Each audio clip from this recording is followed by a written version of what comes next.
Hi guys, welcome to day 11 of the 12 days of chiropractic. Yesterday we discussed understanding chiropractic a little bit further, and we had 5 principles which we used to explain it. The first one was that the body is self-healing and self-regulating. That essentially the body knows what to do and how to do it at any given time. The second one was that the nervous system controls and regulates these functions, and that having an optimally healthy nervous system is what essentially allows us to be at our best.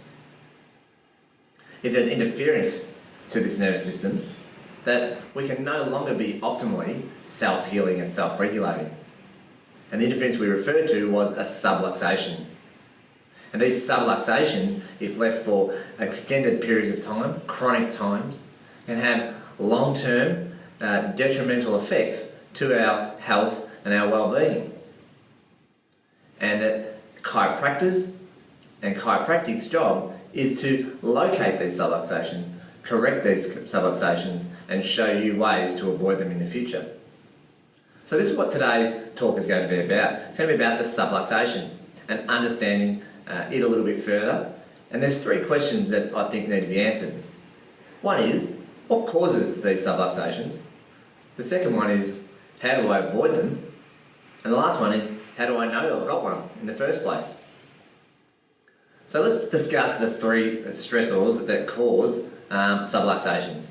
And they are the same 3 that we talked about in earlier videos. So they are the mental emotional stresses, the biochemical stresses, and the physical stresses.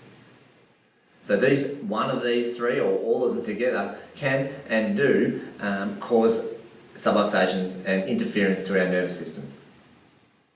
The interesting thing is, once a subluxation is there, where there's a misalignment of the bone and there's irritation to the nerves, that in itself becomes a physical stress.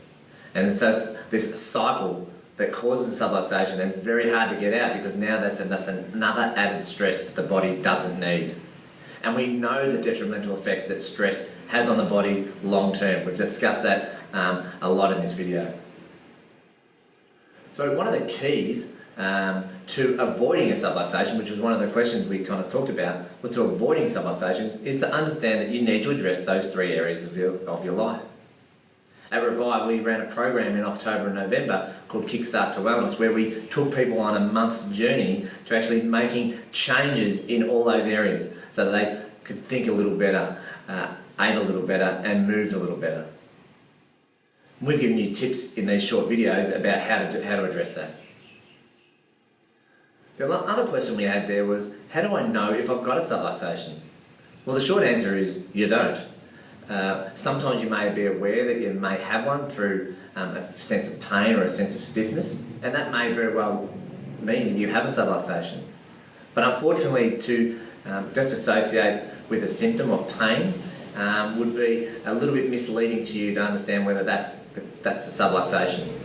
The nerve fibres carry only 10% of pain fibres, which means 90% of the nerve is running other messages which could be interfered with, but we're just not consciously aware of it. So the best way to know whether you've got a subluxation is to make sure that your chiropractor is checking you regularly.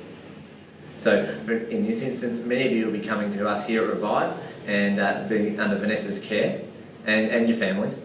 And if you're not, then we can always provide you with care here if you'd like, or we can find someone in your area that might be able to help you. So the tip for this video, for over this Christmas period, is that now that you understand a little bit more about what a subluxation is and what causes it, that we want to make sure that we don't have them as much as we possibly can. So while we're going away and enjoying ourselves, we still need to make sure that we keep up our care. If that's through us here, that's great. If you're going away and you need to find someone, we can help you do that, or you could probably search online yourself. The key is this: we have enough stressors in our life already, as we've discussed, our mental stresses, our physical stresses, our biochemical stresses.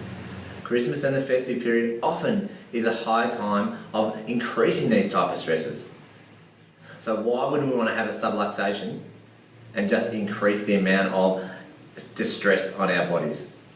So Make sure you keep your appointments up, get your families checked if you need to, and enjoy this Christmas period, and we'll see you tomorrow for the last video. Thanks for watching.